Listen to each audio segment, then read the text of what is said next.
Warahmatullahi wabarakatuh. Welcome back to my channel guys. Kembali lagi saya Oji Tanjung hadir untuk Anda. Masih membahas tentang GERD, anxiety kecemasan dan psikosomatis.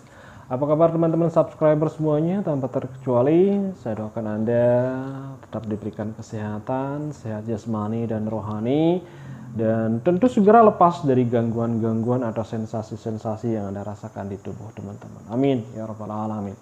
Dan buat teman-teman yang baru menemukan channel saya hanya membahas tentang GERD, anxiety kecemasan dan psikosomatis saja. Dan saya harap teman-teman ya please di like, di subscribe, kemudian di share teman-teman ya. Karena masih banyak teman-teman di luaran sana yang masih membutuhkan informasi ini teman-teman. Yap, 2 hari ya sudah tidak upload video, rasanya kangen banget sama teman-teman ya. Tentu banyak teman-teman juga yang sudah bertanya, Mas Oji belum upload video katanya ya. Jadi saya minta maaf yang sebesar-besarnya. Karena memang kesibukan yang kemarin ya membuat semua terbengkalai. Ya semua terkuras teman-teman ya, dari pikiran, tenaga, kemudian sempat bikin stres ya karena memang klien yang satu ini cukup rumit teman-teman. Tapi ya saya tidak mau berlarut-larut di kerjaan ini, dan saya akan tetap fokus untuk membantu teman-teman, memberikan support, dukungan, motivasi, edukasi serta solusi biar segera sembuh dari GERD, anxiety kecemasan dan psikosomatis ini. Nah baik, teman-teman yang masih merasakan anxiety ya, kita berbicara anxiety aja deh ya, karena memang ini bagian dari gangguan ya yang dirasa di tubuh ya. Kan memang yang mungkin Anda rasakan tidak sepenuhnya dari lambung, tapi berawal dari anxiety beralih ke lambung ya, seperti itu. Jadi anxiety-nya datang, kemudian asam lambungnya meningkat ya, akhirnya lambungnya kambuh teman-teman ya. Anda bisa merasakan itu, dan apa yang Anda rasakan ya seperti sesak ya, sempoyongan, kelengan ya, seperti itu. Padahal ya bisa dibilang bahwa Anda sudah sembuh teman-teman ya. Baik, anxiety bisa timbul ya karena memang dari pola makan, pola hidup, atau pola pikir yang memang sudah kita terapkan sebelumnya, tapi kita lalai di sana ya. Ada sebagian besar sih timbul karena pola makan ya, karena makanan yang tidak cocok akhirnya kambuh lagi seperti itu. Nah ini yang menyebabkan anxiety-nya kembali lagi ya teman-teman. Atau mungkin teman-teman memiliki sifat anxiety sejak kecil ya.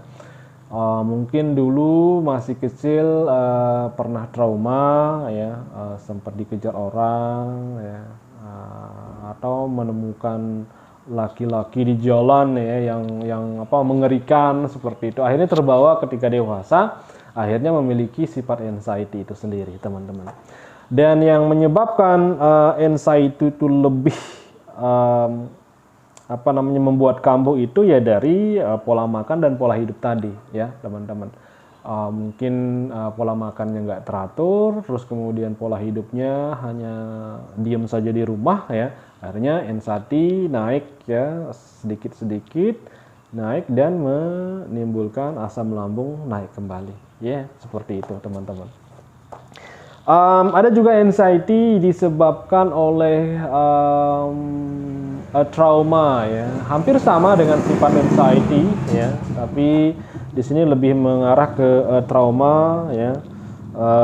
Mungkin pada saat Anda parah dulu pernah kambuh ya, mungkin di jalan atau di suatu tempat ya, atau di mall seperti itu, Anda pernah kambuh di sana, dan kemarin ada sempat ke situ ya, tapi Anda masih mengingat bahwa di sini saya pernah kambuh seperti itu. Jadi anxiety-nya timbul lagi ya, padahal tidak terjadi apa-apa sebenarnya.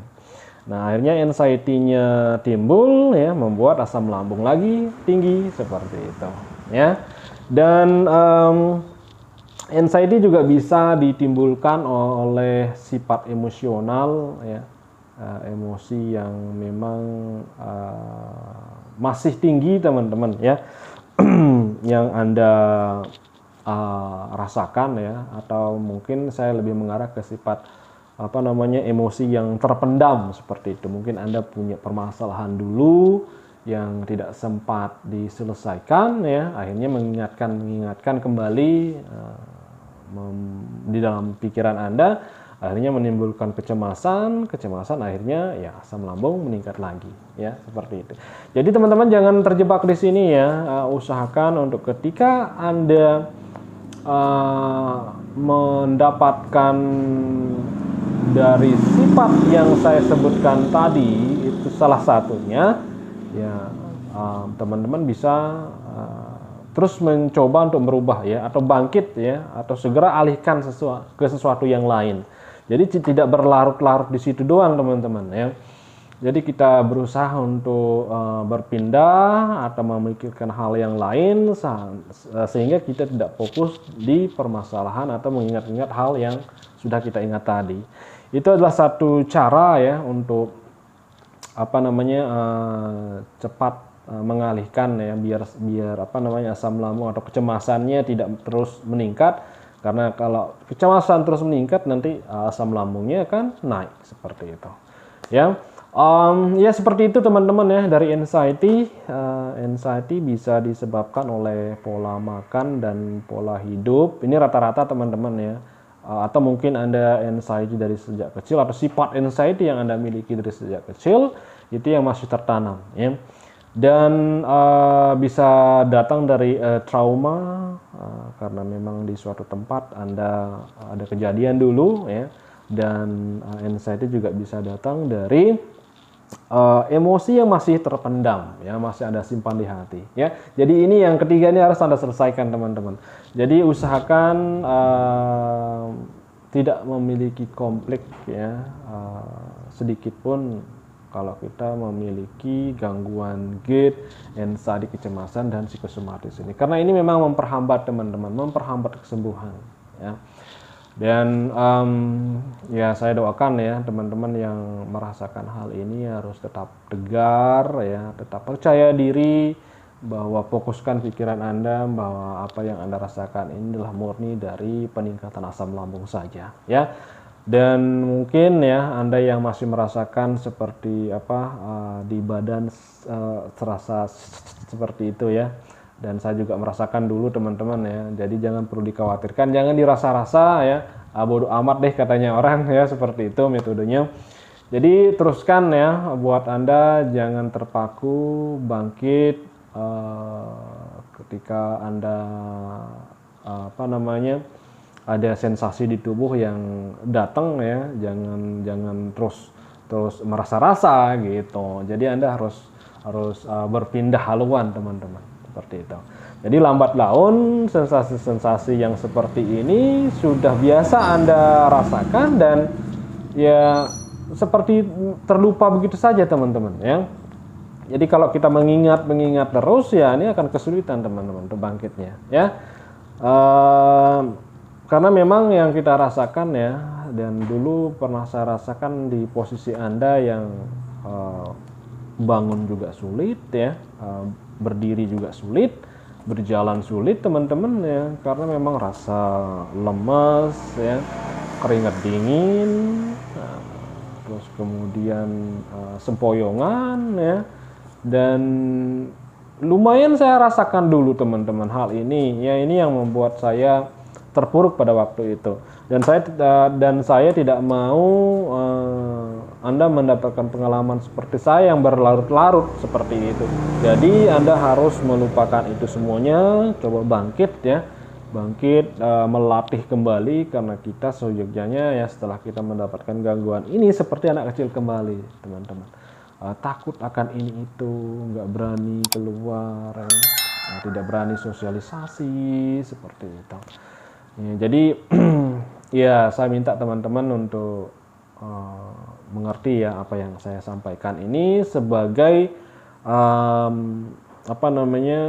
yang bisa Anda tanamkan ya di pola pikir Anda teman-teman ya. bahwa perasaan yang Anda rasakan ini tidak akan membuat Anda pingsan, tidak akan membuat Anda jatuh, karena selama saya mengalami gangguan ini tidak pernah pingsan, teman-teman. Ya, seperti itu. Baik ya, sekian dulu pertemuan kali ini. Saya doakan Anda semuanya ya tanpa terkecuali segera diberikan kesembuhan, bisa beraktivitas kembali normal seperti biasa, bisa hidup bahagia teman-teman ya. Apalagi kita sebentar lagi kita akan berpuasa teman-teman ya, bulan Ramadan. Waduh, asik deh ya. Oke. Baik, maafkan kalau ada kata yang salah.